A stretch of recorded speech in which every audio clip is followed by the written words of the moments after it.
Coming up on May 2nd at Times Square in New York City, in a highly anticipated matchup, Devin Haney will be facing Jose Carlos Ramirez in a tune-up fight for a possible rematch with Ryan Garcia. Currently, Devin Haney has a record of 31 wins, 0 losses, and 0 draws, with 15 of those wins coming by way of knockout. He is 5'9" and has a reach of 71 inches and is currently 26 years old. On the other hand, Jose Carlos Ramirez has a record of 29 wins, 2 losses, and 0 draws, with 18 of those wins coming by way of knockout.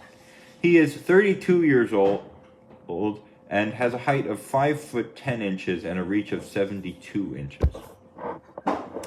This fight is intriguing, and especially due to the fact that Haney is coming off one of his worst fights, if not his worst fight in his entire career, relatively losing to Ryan Garcia in dominant fashion.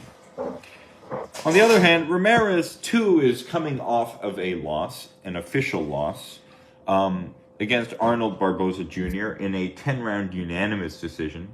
This was a fight I watched under the Billum Smith versus Ramirez undercard, and it was one where I felt that Ramirez seemed to lack the energy or the firepower to really take over Barboza. In my opinion, I feel that Ramirez is drained at the 140-pound weight class, that he is not utilizing the full range of his abilities because he may not be at a place where he's able to. And in some ways, I feel like Haney is the same. In the Garcia fight, he did look a little bit drained in that fight, and he did look to have a little bit less energy than in his past fights. Nonetheless, Haney definitely was destroyed and dominated in that fight, but I do believe both fighters are relatively drained at their respective weight classes, which is really 140.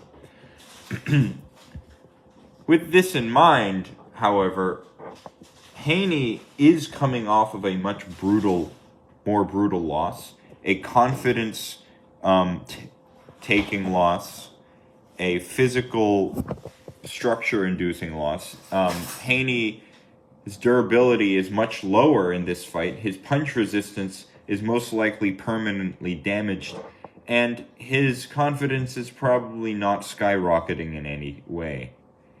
However, Ramirez, too, is coming off of a loss in which I believe, although he may not be too confident, I do believe Ramirez is in a much better psychological position coming into this fight. And for Haney, going into such a high-level matchup following such a brutal loss, I do not believe is very deserving. And considering Haney has been out of the ring for close to a year, and by this fight's occurrence, he will be out of the ring for more than a year, I think there's a case to be made for Ramirez to win this fight. However, Haney is a masterful boxing technician.